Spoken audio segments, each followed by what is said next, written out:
আসসালামু আলাইকুম। আমি আপনাদের সামনে বেশ কয়েকটি ব্যবসা আইডিয়া দিব। যে আইডিয়াগুলো ব্যবসাগুলো আপনারা গ্রামে করতে পারবেন। অনেকগুলো ব্যবসা আইডিয়া দিব, তাই শেষ অবধি ভিডিওটা না টেনে দেখুন। অনেক আইডিয়া পাবেন। আশা করি এই আইডিয়াগুলোর থেকে আপনার কোনো না কোনো আইডিয়া আপনার সঙ্গে মিলে যাবে এবং আপনারা এখান থেকে ব্যবসা করে লাভবান হতে পারবেন। দেখুন, ব্যবসা করতে গেলে সাহস লাগে। সাহসের কোনো বিকল্প নাই এবং শুরু করতে হবে। আপনি আজ করবেন, কাল করবেন এটা ভেবে, ভেবে অনেক সময় পার করতেছেন। আর বেশি কথা না বলে এখন শুরু করা যাক। ১ম যে ব্যবসা আইডিয়ার কথা বলব সেটা হচ্ছে ইলেকট্রনিক্স ও রিপেয়ারিং বিজনেস। দেখুন, আমরা যাই কিছু করি না কেন ইলেকট্রনিক্সের কোনো বিকল্প নেই। ইলেকট্রনিক্স আপনার বাসায় যাই দেখবেন না কেন সব ইলেকট্রনিক্স। এখন আপনার দেখবেন আপনাদের যে রান্নাবান্না হয় সব ইলেকট্রনিক্সের প্রোডাক্টের ভিতরে রান্নাবান্না হয়। আপনার তাই ইলেকট্রনিক্স এবং রিপেয়ারিং ব্যবসাটা খুব একটা জাঁকজমক ব্যবসা, আপনারা চাইলে করতে পারেন।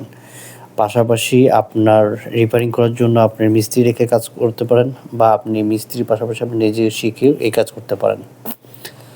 ২ নাম্বার যে ব্যবসা আইডিয়া দিব সেটা হচ্ছে পানি ফিল্টারিং ও সাপ্লাই বিজনেস। দেখুন, দিন, দিন কিন্তু মানুষ অনেক সচেতন হয়ে যাচ্ছে।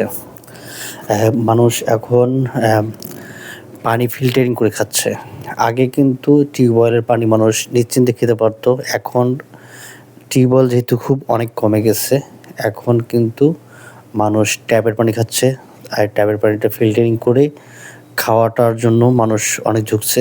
তাই আপনি এই ব্যবসা ডে বাই ডে বাড়তেছে। তাই আপনারা এই ব্যবসাটা করতে পারেন, পানি ফিল্টারিং ও সাপ্লাই ব্যবসা। ৩ নাম্বার যে ব্যবসা আইডিয়া দেব সেটা হচ্ছে আপনার সেলাই বা দর্জির ব্যবসা। দেখুন, পৃথিবী যতদিন থাকবে ততদিন কিন্তু আমরা যত মানুষ আছি সবাই কিন্তু পোশাক পরে থাকবো এবং আমাদের দর্জির প্রয়োজন হবে, আমাদের সেলাইয়ের প্রয়োজন হবে। তাই আপনারা এই ব্যবসাটা আপনি করে দেখতে পারেন। ৪ নাম্বার যে ব্যবসা আইডিয়া দিব সেটা হচ্ছে ফার্নিচারের ব্যবসা। দেখুন, মানুষ কিন্তু এখন ফার্নিচার এই আগের মতো ওল্ড ফার্নিচার বেশি দিন রাখে না। মানুষ এখন অনেক আপডেট। মানুষ এখন ৫ বছর ১০ বছরের মধ্যে আপনার নতুন, নতুন মডেল খোঁজে।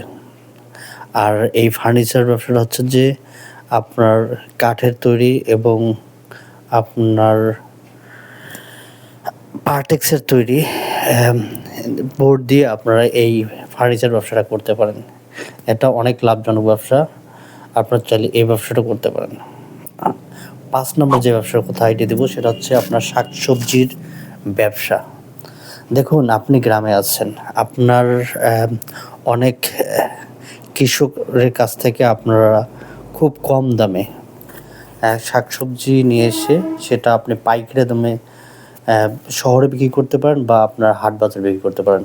এখানে আপনি প্রত্যেকটা দিন আপনি মাঠ থেকে ফসল কালেক্ট করে আপনি বাজারে বিক্রি করলেন। এখানে আপনার ভালো একটা পরিমাণ বেনিফিট থাকবে, যেটা এটা সিজনাল ব্যবসা।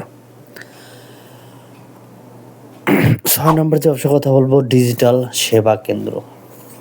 দেখুন, এখনকার যুগ ডিজিটাল যুগ। আমরা কিন্তু যাই করতে যাই না কেন সব ডিজিটালি হয়ে গেছে, ওয়েবসাইটের মাধ্যমে হয়ে গেছে। তাই আপনারা চাইলে এই ডিজিটাল সেবা কেন্দ্র চালু করতে পারেন, যেখানে আপনার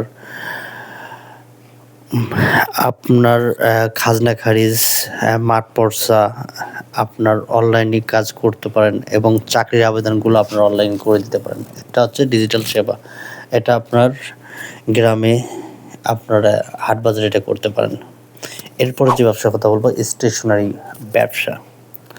দেখুন, স্টেশনারি আপনার স্কুল, কলেজ, মাদ্রাসা এর পাশাপাশি যদি আপনারা এই গ্রামে এই ব্যবসাটা দিতে পারেন, আপনি অনেক বেনিফিট করতে পারেন। কেননা আপনারা যারা বাচ্চারা যারা পড়াশোনা করে তাদের কিন্তু খাতা কলম এগুলো লেগেই থাকে।